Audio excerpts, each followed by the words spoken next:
ഹരേ രാമ രാമ രാമ ഹരേ ഹരേ, ഹരേ കൃഷ്ണ കൃഷ്ണ കൃഷ്ണ ഹരേ ഹരേ.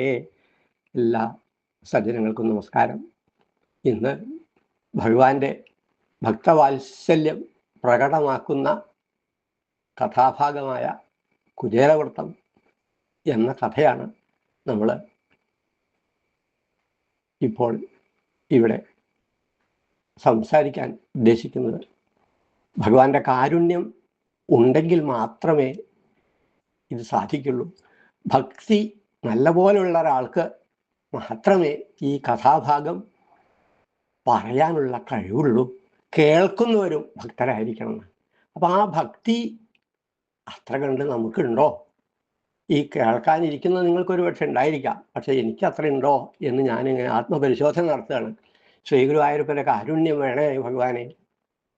ഭഗവാന്റെ ഏറ്റവും പ്രധാനപ്പെട്ട ഭക്തവാത്സല്യം തുളുമ്പി നിൽക്കുന്ന ഒരു കഥാഭാഗമാണിത്. ഇവിടെ ഭാഗവതത്തില് ദശമസ്കന്ധം 90 അധ്യായം. ഈ 90 അധ്യായം 80 അധ്യായം വരെ ഭഗവാന്റെ കഥകൾ കേട്ടു. ജലപാനം ഇല്ലാതിരിക്കുകയാണ് പരീക്ഷത്ത്. അപ്പം മടുത്തിട്ടുണ്ടാവില്ലേ? ഇത്രയൊക്കെ ആയിട്ട് തുടക്കം തന്നെ പറയുന്നുണ്ട്, ദശമസ്കന്ധം തുടങ്ങുമ്പോൾ പറയുന്നുണ്ട്, എനിക്കൊരു വിഷമമില്ല കേട്ടോ, ഭഗവാന്റെ കഥ വിസ്തരിച്ച് പറയൂ, ഞാനതിന് യോഗ്യനാണെന്ന് വിചാരിക്കുന്നു, വെള്ളമൊന്നും കുടിക്കുന്നില്ല, ജലപാനം ഇല്ലാണ്ട് ഇരിക്കുന്നൊന്നും പേടിക്കണ്ട, എനിക്കൊരു വിഷമമില്ല, സന്തോഷമായിട്ട് ഞാൻ കേൾക്കുകയാണ് എന്ന് പറഞ്ഞിട്ടാണ് ദശമസ്കന്ധം തുടങ്ങുന്നത്. അങ്ങനെ 80ാമത്തെ അധ്യായം ആവുമ്പോൾ പറയുന്നുണ്ട്, ഭഗവാന്റെ കഥകൾ കേട്ടത് പോരാ, ഭഗവൻ യാനി ജാന്യാനി മുകുന്ദസ്യ മഹാത്മന വീര്യാണ്യനന്ദ വീര്യസ്യ ശ്രോതുമിച്ഛാമഹേ. പ്രഭോ ഗുരുനാഥ, ഒന്നുകൂടി വിസ്തരിച്ച് ഭഗവാന്റെ ഭക്തവാത്സല്യം തുളുമ്പുന്നതായിട്ടുള്ള കഥ എന്തെങ്കിലും ഉണ്ടെങ്കിൽ പറഞ്ഞു തരണേ എന്ന് പറയുന്നുണ്ട്.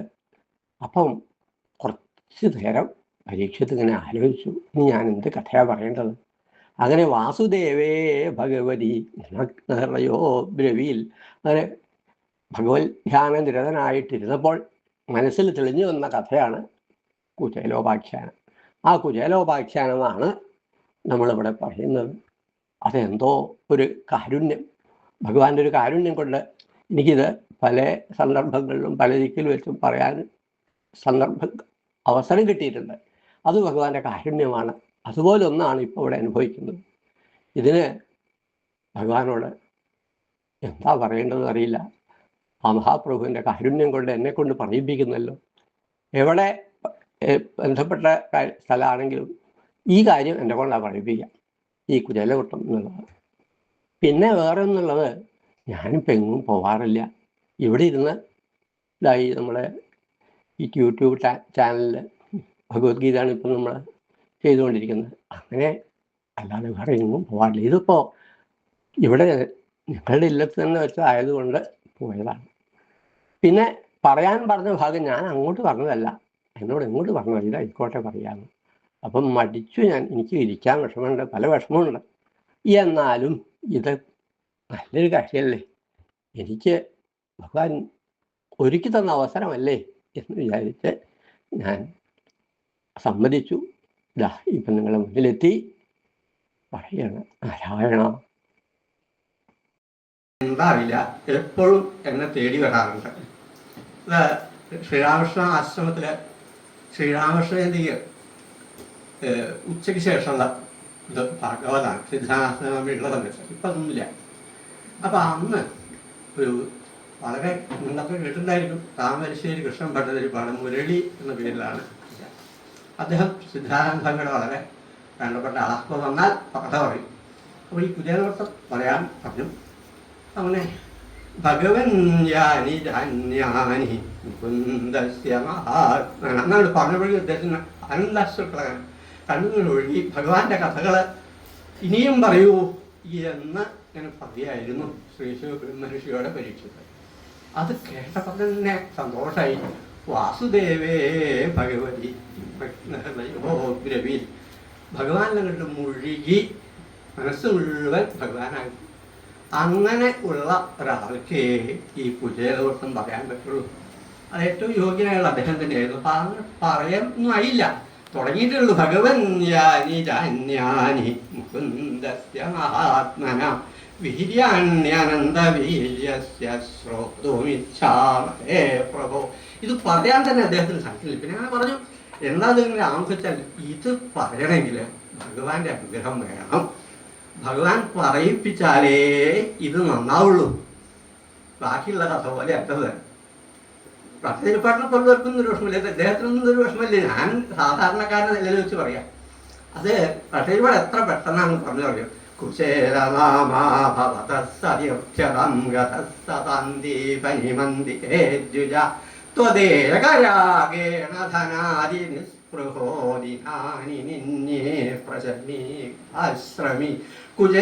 നമ്മൾ പറഞ്ഞു.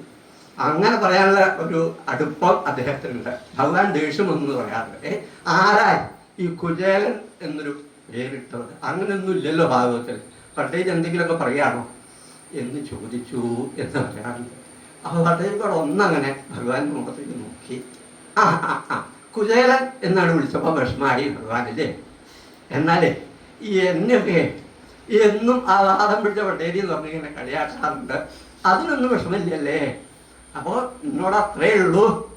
കുചേലനോട് വല്ലാത്തൊരടുപ്പം. ആ ഒരടുപ്പല്ലേ. അതുകൊണ്ടാണ് ഭാഗവതത്തിൽ പറഞ്ഞത് കൃഷ്ണസ്യാസിൽ സഖാകസ്തിൽ ബ്രാഹ്മണോ ബ്രഹ്മവിത്തമ വിരക്ത ഇന്ദ്രിയാർത്ഥേഷു പ്രശാന്താത്മാരിന്ദ്രിയ.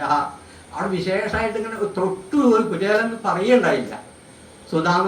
സുധാമാചരിതം എന്നൊക്കെയാണ് ഭാഗവതത്തിൽ അവസാനം ഇത് ശ്രീമദ് ഭാഗവതേ എന്ന് പറയുന്നിടത്തുള്ളത്. അപ്പൊ ഈ കുചേലൻ എന്നോട് പറയാൻ ഇത്രയൊരു ധൈര്യം തേക്കാണ്ട് പറഞ്ഞു. അന്ന് ഭഗവാന്റെ ഒപ്പം പഠിച്ച സമയത്ത് ഒരു കൂട്ടുകാരനെ കിട്ടിയില്ലേ? അദ്ദേഹത്തിന്റെ പേര് കുചേലൻ എന്നല്ല കേട്ടോ. അല്ലേ, ഞാനങ്ങനെ വിളിക്കുക എന്ന് പറ്റതിരി പറഞ്ഞു. ഇതിനങ്ങനെ കഥ പറയണം. കഥ എല്ലാവരും പറയാം. ആ കഥ അങ്ങനെ പറയുമ്പോ തന്നെ രാമോത്തുകാരെ പോലെ ആവണം. മുകുന്ദന്റെ പദമെന്റെ മനോമയമായിരിക്കും മുക്കൂരത്തിൽ കണ്ട പോലെ പറഞ്ഞുകൂടു. ഭഗവാന്റെ ഉള്ളങ്ങനെ നിറഞ്ഞു നിൽക്കണം. ഞാൻ അങ്ങനെ കാണുന്നുണ്ടെന്നാണ് പിന്നെ രാമോത്തുകാരുടെ ആ പാട്ടുകളുടെ. മുകുന്ദന്റെ പദം എൻ്റെ മുകുരം കണ്ണാടിയിൽ പോലെ അങ്ങനെ കാണുന്നുണ്ട്. അങ്ങനെ കാണാൻ പറ്റിയാലേ ഇത് ആസ്വദിച്ച് കേൾക്കാൻ സാധിക്കുള്ളൂ. ഭഗവാന്റെ ആ കഥ ഏറ്റവും വേണ്ടപ്പെട്ട കഥയാണ്. എന്താ അനവധി കഥ പറഞ്ഞു. 90 അധ്യായം തുടക്കം ദശമത്തിൽ ആകെ 90 അധ്യായം. അതിങ്ങനെ പറഞ്ഞ 80 അധ്യായം വരെ പറഞ്ഞിട്ടും മതിയായിട്ടില്ല. ഇനിയും വേണം എന്ന് പറയുന്നത്. അങ്ങനെയാണ് കുചേലവൃത്തം കഥ പറഞ്ഞത്. ഭഗവാന്റെ കൂട്ടുകാരനായ കുചേല ബ്രാഹ്മണൻ വിരക്ത ഇന്ദ്രിയാർത്ഥേഷു പ്രശാന്താത്മാജിതേന്ദ്രിയ ഗൃഹസ്ഥാശ്രമിയാണെങ്കിലും കൂടിയിട്ട് ത്വദേകരാഗേണ ധനാദിശ്രമി അങ്ങനെയൊക്കെ ആണെങ്കിലും പത്നിയുണ്ട്. പത്നിയുടെ പേരും ഗർഗസംഹിതയൊക്കെ പറയുന്നുണ്ട്. ഇവിടെ സമാനശീലാവിതീയവല്ലഭാതമേവം ചിത്തവലം സമേയുഷി കഥാചിതൂചേ ബദവൃത്തിലബ്ധേരമാവതി. ഇങ്ങനെ പറഞ്ഞുള്ളൂ. അല്ല, സ്വഭാവത്തിൽ രണ്ടാളും ഒരുപോലെ തന്നെ ലേശം വ്യത്യാസമുണ്ട്. അല്ലാതെ ഇദ്ദേഹത്തിന് ഭക്ഷണമൊന്നും ഇല്ലെങ്കിലും കുഴപ്പമില്ല. പത്നിക്കാനല്ല, എന്തെങ്കിലും കഴിച്ചാലേ ഇതൊക്കെ നടക്കാൻ സാധിക്കുള്ളൂ. അതുകൊണ്ട് പറഞ്ഞു രമാപതി കിന്ന സഖാൻ സേവ്യത ഒന്ന് പോയി കണ്ടൂടെ. ഗമിക്ക നീ കണ്ടു പോന്നാൽ നമുക്ക് വേണ്ടുന്നതോ നൽകുമല്ലോ. രമയ്ക്കുചേതോഹരനായ കാന്തൻ ക്ഷമിക്കുമോ നമ്മുടെ ദീനഭാവം. നമ്മളിവിടെ ഇങ്ങനെ കഷ്ടപ്പെട്ടിരിക്കുന്ന പാവം ഭഗവാൻ അറിയില്ല കേട്ടോ. അറിഞ്ഞാൽ അദ്ദേഹത്തിന് സഹിക്കില്ല. അതുകൊണ്ട് ഒന്ന് പോയിക്കൂടെ? ഒന്ന് പോയി ഒന്ന് നമ്മുടെ ഈ ദീനഭാവം മനസ്സിലാക്കട്ടെ. അറിയുന്നില്ല ഭാവം. ഇവിടെ അടുത്ത് ലാത്തേധുനാദ്വാരവത്യാം. ഇവിടെ ദ്വാരയിൽ ഇപ്പോഴുള്ള സമയമാണ് കേട്ടോ. ഒന്ന് പോയിക്കൂടെ എന്ന് ചോദിച്ചപ്പോൾ വിഷമം അങ്ങനെ തോന്നി. കഷ്ടം. ഈ ഭഗവാന്റെ അടുത്ത് അങ്ങോട്ട് പോയി യാചിക്കുക എന്തൊരു കഷ്ടം വയ്യ എന്നിങ്ങനെ പത്നിയോട് പറഞ്ഞു. പക്ഷേ ഒന്ന് പോയി കാണല. അയം ഹിവരമോലാഭ ഉത്തമ ശ്ലോക ദർശനം. ഭഗവാനെ കാണാൻ സാധിക്കും. അതല്ലേ അതിൻ്റെ അർത്ഥം. അവിടെ പോയാൽ കാണുമല്ലോ. ഇതിലും വലിയൊരു ഭാഗ്യം എന്താണുള്ളത്? ഭഗവാനെ കാണാൻ സാധിക്കുകയാണെങ്കിൽ. അപ്പോൾ ആവാം പക്ഷെ ഒരു കാര്യമുണ്ടോ, ത്രിഭുവനമടക്കി വാണരുളും മഹാപ്രഭുവിനെ കാണാൻ കൈക്കലേതും കൂടാതെ ഒന്നുമില്ലാതെ എങ്ങനെ പോവാ? മഹാപ്രഭു അല്ലേ?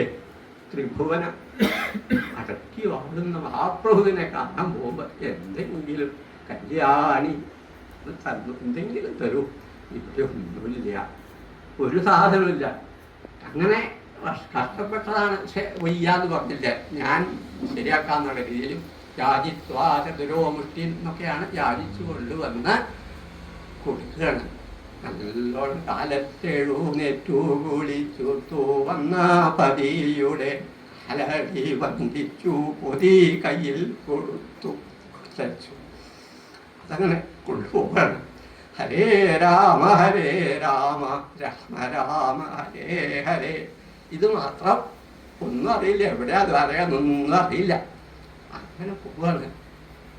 എങ്ങനെയാ നാമങ്ങനെ ജപിക്കുന്നുണ്ട്, വഴിയൊക്കെ അറിയോ? ഒരു വിഷമം ഉണ്ടായില്ല എന്നല്ല രാമകൃഷ്ണൻ പറയുന്നത്. എന്താ വെച്ചാൽ ഭക്തിയായ കാറ്റു കൈകാണക്കിലേറ്റു പേരുകിയ ഭാഗ്യവാരാപാരാഭംഗ പരമ്പരയ ശക്തിയോടുകൂടി വന്നു മാറി മാറി എടുത്തിട്ടു ശാഖിയുടെ പുരദ്വാരം പൂജിക്കപ്പെട്ടു.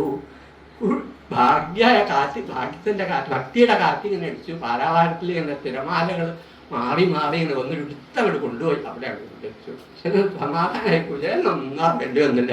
അപ്പൊ അവിടെ ഇങ്ങനെ കാത്തിരിക്കുകയാണ്. ഏഴാം മാളിക മുകളിലിരുന്നരുളോടും താഴെ തൻ്റെ വയസ്സനെ ദൂരത്തു കണ്ടു. കണ്ടപ്പോൾ എന്തുകൊണ്ടോ ശൗരി കണ്ണു നീരാണിഞ്ഞു ധീരനായ ചെമ്പാമര കണ്ണനുണ്ടോ കരഞ്ഞിട്ടുള്ളൂ. കാര്യത്തിൽ വന്നു എന്തേ ഇല്ല. ഭക്തന്റെ സന്താപം ഈ വിഷമം കൊണ്ടിട്ടോ അല്ലെങ്കിൽ ഭക്തനെ കണ്ടിട്ടുള്ള സന്തോഷം കൊണ്ടോ എന്തുകൊണ്ടോന്ന് അറിയില്ല എന്നവർക്ക്. ഏതായാലും ഭഗവാന്റെ കണ്ണിൽ നിന്ന് വെള്ളം വന്നു. അവിടെ ഏഴാം മാളിക മുകളിലിരുന്നരുളും കണ്ട കാഴ്ച ഒരു കാര്യമുണ്ട്. ഭാഗവത്തില് സഹസോത്ഥായോഭ്യാം പര്യഗ്രഹീന്മുതാക്കിട്ട് അങ്ങോട്ട് പിടിച്ചു. അവിടെയൊക്കെ എന്താ അദ്ദേഹത്തിന്റെ സ്ഥിതി? മാറത്തെ വിയർപ്പു വെള്ളം കൊണ്ടു നാടും സാധിർത്തേനെ മാറത്തുന്മായോടു ചേർത്തു കെട്ടിപ്പിടിച്ചു. എന്താ അവിടെ ഉള്ളൊന്നും ഇരുത്തി അങ്ങനെ സൽക്കരിച്ചു. സൽക്കാരങ്ങളൊന്നും പരിചയമില്ല. അതെങ്ങനെ ഹരേ രാമ ഇങ്ങനെ ജപിച്ച് ഇങ്ങനെ കഴിയാന്നല്ലാതെ ഇങ്ങനെയുള്ള ഇവിടുത്തെ ഈ സുഖഭോഗങ്ങളൊന്നും പരിചയമില്ല. ഇതൊന്നും വേണ്ട എനിക്ക് എന്ന് പറയണമെന്നുണ്ട്, പറ്റില്ല. ഭഗവാന്റെ ഓർഡറാണ്. എന്താ പറയുന്നത്? പങ്കജാക്ഷാകൃപ കൊണ്ടു മുട്ടി കുചേലൻ വയ്യ വേണ്ടാന്ന് പറഞ്ഞിട്ടും കേൾക്കാതെ ഇങ്ങനെ ചന്ദനവും പൂഷിപ്പിച്ചു വേണ്ടതുപോലെ സംഹരി. അങ്ങനെയൊക്കെ വേണ്ടതോ വീശുന്നുണ്ട്. എല്ലാവരും വളരെ ഉത്സാഹം. ഭഗവാൻ ഇങ്ങനെയൊക്കെ പരിചരിക്കുമ്പോൾ പിന്നെ നോക്കി നിൽക്കാനില്ല. അവരെല്ലാവരും പത്നിമാരൊക്കെ അതിലങ്ങനെ പങ്കെടുത്തു. വേണ്ടതുപോലെ വേലനെങ്ങനെ ആദരിച്ചു. കുറേ കഥയൊക്കെ തന്നെ പറഞ്ഞു. ഭഗവാൻ മഹാവനെ നമ്മൾ കാട്ടിൽ പോയി വിറക് കൊണ്ടുവരാൻ പോയ കഥയൊക്കെ ഓർമ്മയില്ലേ? മനസ്സിലുണ്ടോ സുരേന്ദ്ര? ഒക്കെ ഓർമ്മയുണ്ട്. ഒക്കെ ഇങ്ങനെ പറയാനല്ല. കുചേലൻ്റെ എന്താ വേണ്ടത് നിശ്ചയില്ല. അങ്ങോട്ട് ഭഗവാനിൽ അങ്ങോട്ട് മുഴുകിയിരിക്കുക. ഭഗവാൻ ഓരോന്ന് ചോദിക്കുന്നതിനൊക്കെ മറുപടി എന്താ പറയേണ്ടതെന്ന് അറിയില്ല. വെളി കഴിച്ചില്ലേ? ഓ സമാനശീലാന്ന് പറഞ്ഞിട്ടുണ്ട് നാരായണീയത്തിൽ അല്ലേ? അപ്പോൾ അറിയേണ്ട കാര്യമില്ല, ഒരുപോലെ തന്നെ അല്ലേ ഒക്കെ ചോദിച്ചു. അവസാനം ഭഗവാൻ അങ്ങോട്ടൊരു ചോദ്യ ഇങ്ങോട്ട് തരുന്നില്ല ഉറപ്പായി. കയ്യിൽ കൊണ്ടുവന്നിട്ടുണ്ട് ഒരു സാധനം, അത് കൊടുക്കാൻ ഉള്ളില്ല എന്ന് കുചേലനറിയാം. എന്താ കാരണം? അത് ക്ഷിപ്രമീരുട്ടത്തിടിക്ക കൊണ്ടു കല്ലും നെല്ലുമേറും ഋതുകം പൊതിഞ്ഞൊരു തുണിയിൽ കെട്ടി രാത്രി ചോദിച്ചതാ, ഈ നെല്ലും കല്ലും ഒക്കെ ഉണ്ടാവും, ഇതൊക്കെ എങ്ങനെയായി മഹാപ്രഭുവിനെ കൊടുക്കുക? ഏറ്റവും ഉത്കൃഷ്ടമായതല്ലേ ഭഗവാന് കൊടുക്കേണ്ടത്? എൻ്റെ കയ്യിൽ ഇതേ ഉള്ളൂ, ഇത് കൊടുക്കില്ല എന്നെ വിചാരിച്ചു. ഭഗവാൻ അങ്ങനെ വിചാരിച്ചാൽ പറ്റില്ല. എന്തോ കൊണ്ടുവന്നിട്ടുണ്ടെന്ന് എനിക്കറിയാൻ, തരില്ല എന്ന് മനസ്സിലായി. എന്താച്ചാൽ ഇത് കൊടുത്തു വിട്ട ഒരാളുണ്ട്, ഒരു ഉദ്ദേശത്തോടു കൂടി അവിടുത്തെ. ഒരു പക്ഷേ ഇദ്ദേഹം ഇത് തന്നില്ല എന്ന് വരാം, ഇത് സ്വീകരിക്കണേ എന്നൊരപേക്ഷ ആ കൂട്ടത്തിലുണ്ട്. അപ്പോൾ കൊടുക്കില്ല എന്ന് പറഞ്ഞാൽ തട്ടിപ്പറിച്ച് വാരി വാരി അങ്ങ് തിന്നാണ്. ഇത്ര സ്വാദുള്ള ഒരവില് ഞാൻ ഇതിന് മുമ്പ് കഴിച്ചിട്ടില്ല. ഇനി അങ്ങനെയൊക്കെ ചോദിക്കുകയാണെങ്കിൽ ഒരു പക്ഷേ അന്ന് സാന്ദീപനി ഗൃഹത്തിൽ വെച്ചിട്ട് കഴിച്ചിട്ടുള്ള ഒരു സംശയം. ഇതിനൊരു സ്വാദുമില്ല എന്ന് കുഞ്ഞല്ലാതെ തലങ്ങനെ താഴ്ത്തി ഇങ്ങനെ ലജ്ജിച്ചിരിക്കുക. ഇപ്പം കടിക്കും കല്ല്, അയ്യോ ഇത് കാണേണ്ടി വരുമല്ലോ എന്നൊക്കെയുള്ള വിചാരത്തിലാണ് കുഞ്ഞാലൻ. പക്ഷേ ഭഗവാൻ പറഞ്ഞു ഇത്ര സ്വാദുള്ള അതില് ഇതിനു മുമ്പ് കഴിച്ചിട്ടില്ല എന്നൊക്കെ പറഞ്ഞു. പക്ഷേ ഇനിയും കഴിക്കുകയാണെങ്കിൽ ഇത് പറ്റില്ല എന്ന് വിചാരിച്ച് ഭക്തിമാരെ പറഞ്ഞു, അലം മതി മതി, ഇനി ബാക്കിയുള്ളവർക്ക് കൊടുക്കണ്ടേ കുറച്ച് പ്രസാദം എന്ന് പറഞ്ഞു. മതി എന്ന് പറഞ്ഞു തടഞ്ഞു ഭഗവാൻ. ഇനി കഴിച്ച് മുഴുവനായാൽ പറ്റില്ല, ഇവിടെ എത്ര ആളുടെ കുറച്ച് പ്രസാദം എല്ലാവർക്കും വേണ്ടേ എന്ന രീതിയിലൊക്കെ പറഞ്ഞപ്പോൾ കൊടുക്കാൻ നിശ്ചയാക്കി. പിന്നെ മറ്റുള്ളവർക്ക് ഒരു സംശയം തോന്നി, കാണുന്ന ആൾക്കാരെ ആരത് ഇങ്ങനെയൊരു ബ്രാഹ്മണൻ. ഭഗവാൻ വളരെ അഗ്രജോയസ എന്നൊക്കെ പറയുന്നുണ്ട്. നമുക്ക് ഏട്ടനെ ബലരാമേട്ടനെയാണ് ഇങ്ങനെ സൽക്കരിക്കുകയൊക്കെ ചെയ്തു ഇത്ര ഇഷ്ടത്തോട് കൂടിയിട്ട്. ഇതാരാ? അത് മനസ്സിലാക്കി കൊടുക്കുവാൻ വേണ്ടിയിട്ടാണ് ഭഗവാൻ ഓരോ ഗൃഹത്തിലുള്ള അല്ലെങ്കിൽ സാന്ദീപനിയുടെ ആശ്രമത്തിൽ നടന്ന കാര്യങ്ങളൊക്കെ പറഞ്ഞപ്പോൾ അവർക്ക് പിടികിട്ടി ഇത് അങ്ങനെയുള്ള ഒരാളൊന്നുമല്ല. നമ്മൾ അവിടെ പോയി നിന്നപ്പോഴുള്ള കഥകളൊക്കെ പറഞ്ഞപ്പോൾ ഭഗവാന്റെ കൂട്ടുകാരനാണ്, വേണ്ടപ്പെട്ട കൂട്ടുകാരനാണ്, സാന്ദീപനി മഹർഷിയുടെ ആശ്രമത്തിൽ വെച്ചിട്ട് കിട്ടിയ കൂട്ടുകാരനാണ്. അപ്പം എല്ലാവർക്കും സംശയം തീർന്നു. ഇനി സംശയമില്ല, അവരൊക്കെ ഭംഗിയായിട്ട് കുചേലനെ സ്വീകരിക്കുന്നതിലൊക്കെ അവരൊക്കെ കൂടി അങ്ങനെ ഒരു രാത്രി കഴിഞ്ഞ് പിറ്റേ ദിവസം കുചേലൻ ഞാനീ പോവുകയാണ് എന്ന് പറഞ്ഞപ്പോൾ അങ്ങനെ പക്ഷേ നടക്കരുതിട്ട് വന്നു. ഇനി എന്നൊക്കെ പറഞ്ഞു കുചേലൻ ഒന്നും അങ്ങോട്ടും ചോദിച്ചില്ല, ഭഗവാൻ ഒന്നും കാര്യം ചെയ്തില്ല. കുചേല ബ്രാഹ്മണൻ വളരെയധികം ദുഃഖിതനാണിപ്പോൾ. എന്താ കാരണം വെച്ചാൽ സന്തോഷിക്കല്ലേ വേണ്ടത്? സന്തോഷം നല്ലോണം ഉണ്ട്, ഭഗവാനെ കണ്ടതിലുള്ള സന്തോഷം. അവിടെ ചിലവഴിച്ച നിമിഷങ്ങളൊക്കെ ആലോചിക്കുമ്പോൾ എന്തെന്നില്ലാത്ത ആനന്ദം, നിർവൃതിയൊക്കെ ഉണ്ട്. പക്ഷേ മനസ്സിൽ ചെറിയൊരു ദുഃഖം. എന്താ? ചെറുതല്ല, വലുതന്നെ. എന്താ ആ ദുഃഖം? കഷ്ടം, ഞാൻ എന്താ ചെയ്യുക? അവിടെ എൻ്റെ ഗൃഹത്തില് എൻ്റെ വരവും കാത്ത് വലിയ പ്രതീക്ഷയോടുകൂടി എന്തെങ്കിലുമൊക്കെ കൊണ്ടുവരും, ഭഗവാന്റെ കയ്യിൽ നിന്ന് കിട്ടിയിട്ടുണ്ടാവും എന്നൊക്കെ വിചാരിച്ച് അങ്ങനെ ഇരിക്കുന്ന പത്നിയുണ്ട്. ഓർത്തിയില്ല ഞാനക്കഥ കഷ്ടം, ഞാൻ ഓർത്തില്ലല്ലോ, കൃഷ്ണനോടൊന്ന് പറയായിരുന്നു. എന്നാൽ കൃഷ്ണൻ എന്തെങ്കിലും ഇങ്ങോട്ട് തന്നാലും മതിയായിരുന്നു. അതുകൊണ്ട് ഇത്യാദി ചിന്തിച്ചു നടക്കുമപ്പോൾ അത്യുന്നതം ഗോപുരമങ്ങു കണ്ടാൻ. ഇങ്ങനെ ഓരോന്നും ഇങ്ങനെ വിചാരിച്ച കഷ്ടം. ഭഗവാനോടൊന്നും ചോദിക്കാനും പറ്റിയില്ല, ഭഗവാൻ ഒന്നും തന്നിട്ടുമില്ല. എന്താ ഞാൻ ഇനി ചെയ്യുക എന്ന് കാത്തിരിക്കുന്ന ആ പത്നി, അവരോട് ഞാൻ എന്ത് പറയും എന്നൊക്കെ വിചാരിച്ച് ദുഃഖിതനായിട്ട് ഇങ്ങനെ നടക്കുമ്പോൾ അതിഗംഭീരമായിട്ട് വളരെ അത്യുന്നതമായ ഒരു മണിമാളിക കൊട്ടാരം തന്നെ അങ്ങനെ കണ്ടു. കുചേലന് സംശയം, എനിക്ക് വഴി തെറ്റിയോ? ഞാൻ എങ്ങനെ ഇവിടെ എത്തിയത്? ഏതാ ഈ വീട് എന്നൊക്കെ വിചാരിച്ചു കൊണ്ട് നിൽക്കുമ്പോഴാണ് ആ വീട്ടിൽ നിന്ന് മഹാലക്ഷ്മിയെ പോലെ ഒരു സ്ത്രീ ഇങ്ങനെ വരുന്നു. ആഹന്ത കൃഷ്ണ മമ ഭാര്യ താനോ, ഇത് ആരാ? ഇത് എൻ്റെ ഭാര്യയാണോ എന്നിങ്ങനെ സംശയിച്ചു. ഒട്ടും സംശയിക്കണ്ട എന്ന് പറഞ്ഞുകൊണ്ട് ആ കുചേലപത്നി കുചേലനെ ആനയിച്ചു കൊണ്ടുവന്നു.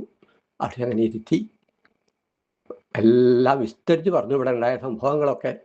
അപ്പോൾ കുചേലന് മനസ്സിലായി ഇത് എൻ്റെ സുഹൃത്തായ ശ്രീകൃഷ്ണ ഭഗവാന്റെ കാരുണ്യം ഒന്നുകൊണ്ട് മാത്രമാണ്. അതുകൊണ്ട് നമ്മൾ ചെയ്യേണ്ടത് ഈ ഭഗവാനെ ഭജിക്കുക മാത്രമാണ്.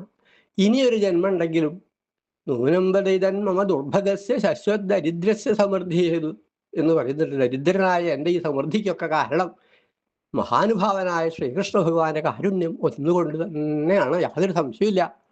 തസ്യൈവമേ സൗഹൃദസഖ്യ മൈത്രീ.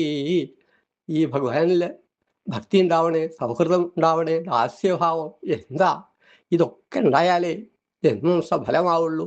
എത്ര ഇനി ജന്മം ഉണ്ടാവുകയാണെങ്കിൽ ഈ ഭഗവാനായിട്ടുള്ള ഈ സൗഹൃദം, ഈ ബന്ധം, ഈ ഭക്തി അതിനൊരു കോട്ടം ഉണ്ടാവരുതേ എന്നൊക്കെ ഇങ്ങനെ പ്രാർത്ഥിച്ചു. കുചേൽ ആ ഗൃഹസ്ഥനായിട്ട് ബാക്കി ഭാഗം, ജീവിതത്തിൻ്റെ ബാക്കി ഭാഗം അങ്ങനെ കഴിച്ചു കൂട്ടിയെങ്കിലും ഒട്ടും ഒരു കുറവും ഉണ്ടായില്ല എന്നാ. ഭഗവത് ഭക്തിക്ക് ഒരു കുറവുണ്ടായില്ല. ഇതിനു മുമ്പേ എങ്ങനെ ഭഗവാനെ ഭജിച്ചിരുന്നു അതുപോലെ തന്നെ ഭജിച്ചു. കുചേലിനൊരു സംശയം ഉണ്ടായിരുന്നു, എന്തേ എനിക്ക് ഒന്നും തരാതെ വിട്ടത്? ഒരു പക്ഷേ ഈ ധനമൊക്കെ കിട്ടിക്കഴിഞ്ഞാൽ അത് മതാന്ധനായിട്ട് പിന്നെയൊക്കെ ഭഗവാനെ മറക്കും എന്ന് വിചാരിച്ചിട്ടായിരിക്കാം മഹാപ്രഭു എനിക്കൊന്നും തരാതെ വിട്ടത് എന്ന് വിചാരിച്ചു. പക്ഷേ ഭഗവാൻ അറിയാം എന്താണ്, കുചേലൻ്റെ ഭക്തിക്ക് ഒരു മാറ്റവും ഉണ്ടാവില്ല. എത്ര വലിയ ധനം കിട്ടിയാലും അതിലൊന്നും ഭ്രമിക്കില്ല. അത് തന്നെയായിരുന്നു കുചേലൻ. ഈ ജീവിതം ഭഗവത് ഭക്തിയോടുകൂടി തന്നെ കഴിച്ചുകൂട്ടി. ഇത് ഭഗവാന്റെ ഒരു പ്രസാദമാണ്, ഇത് ഭഗവാൻ എനിക്ക് തന്നിട്ടുള്ള പ്രസാദമാണ് എന്ന് ശരിക്കും ബോധ്യപ്പെട്ടു. അത് പറയുകയും ചെയ്തു. ഇത് നമ്മളുടെ കൃഷ്ണന്റെ കാരുണ്യം കൊണ്ടാണ്, ഈ കാരുണ്യം ഒന്ന് മാത്രമാണ് ഇതിനെല്ലാം കാരണം. അതുകൊണ്ട് ആ കൃഷ്ണനെ ഭജിക്കണം എന്ന് പറഞ്ഞുകൊണ്ട് ആ കുചേലവൃത്തം എന്ന ഭാഗം നമ്മളിവിടെ ഭഗവാന്റെ പാദാരവിന്ദത്തിൽ സമർപ്പിക്കുന്നു. കായേന വാചാ മനസേന്ദ്രിയേർവാ ബുദ്ധ്യാത്മനാ വാ പ്രകൃതേ സ്വഭാവാൻ കരോമി യദ്യൽ സകലം പരസ്മൈ നാരായണായേതി സമർപ്പയാമി.